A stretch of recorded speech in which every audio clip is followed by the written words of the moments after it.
कई बार ऐसा होता है कि हम लोगों को ऐसा लगता है कि हमें नॉर्मल डिलीवरी करनी है. करेक्ट. और आपके केस में ऐसा हुआ कि first child was a C section and you were trying for the second child as a normal delivery. And उसमें क्या हुआ आप बताओ उस प्रोसेस में. तो उस प्रोसेस में ये हुआ कि we were trying a normal delivery, but कुछ ऐसा हुआ कि मेरा पिछला स्कार रप्चर हो गया, जिसकी वजह से आई लॉस्ट माई सन. तो वो उस दिन पे उसे पैदा होना था और वो नहीं रहा. ये सिचुएशन हुई मेरे साथ. एंड आपकी भी हालत बहुत ख़राब हो गई. मैं तो हाँ नेचुरली, मतलब मेरा भी बहुत सारी चीज़ें होने लगी उस वक्त, और जैसे तैसे फिर मैं बच गई. वो नहीं बचा नेचुरली, वो तो बचना ही नहीं था उसे. फिर मैं बच गई तो मैं डरने लगी. पहला फेज़ तो डर होता है. पर्सनली आपको डर लगने लगता है हर चीज़ का. तो आपको लगता है कि आगे आपको कभी ये ट्राई ही नहीं करना है, क्योंकि आप डर गए हो ना.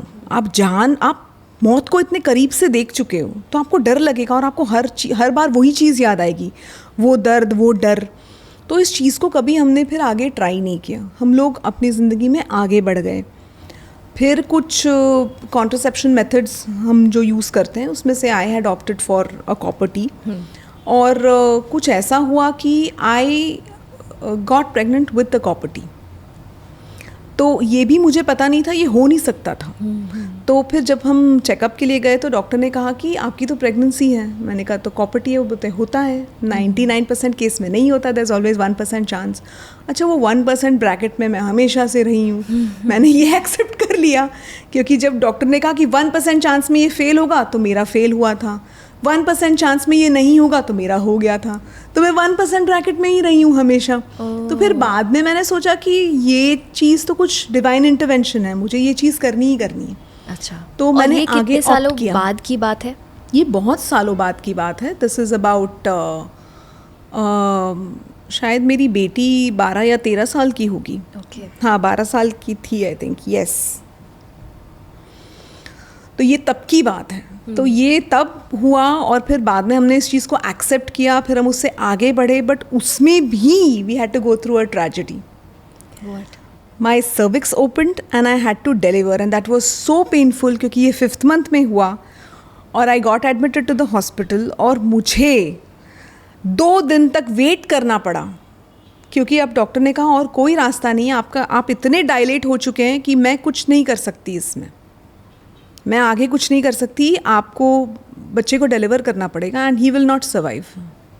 5th month में तो ऑफ कोर्स नेचुरली कोई चांस ही नहीं था. There was nothing anyone could do. We were just waiting.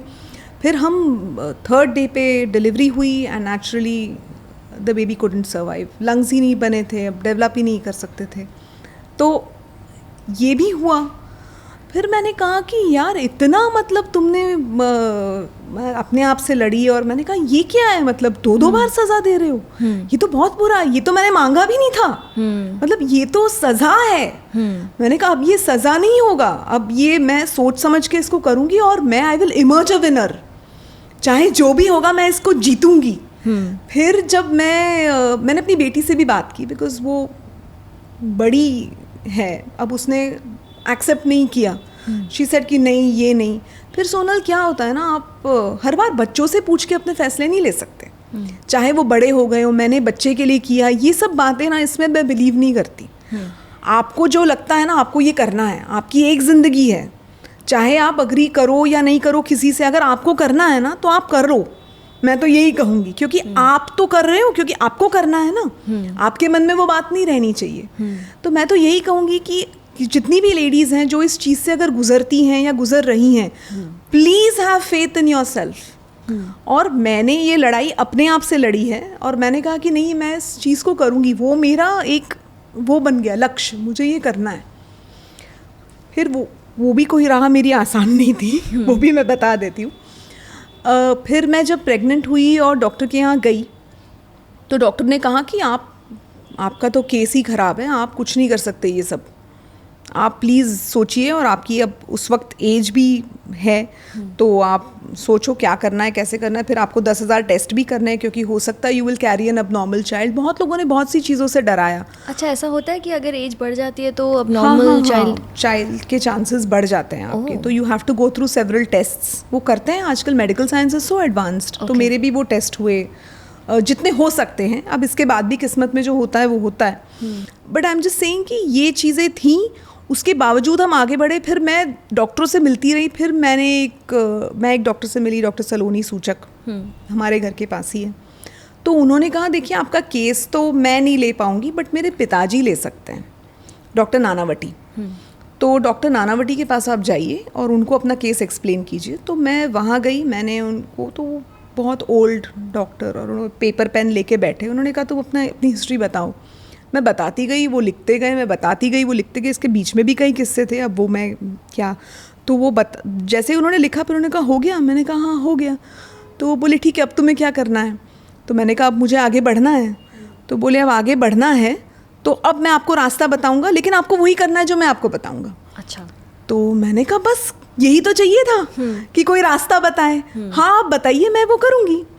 तो उन्होंने जैसे जैसे बताया, फिर उन्होंने मुझे एक सर्वाइकल स्टिच के बारे में बताया. उसमें ये होता है कि आपको सर्विक्स पे एक स्टिच लगा देते हैं, तो जिससे आपका मिसकैरेज नहीं हो.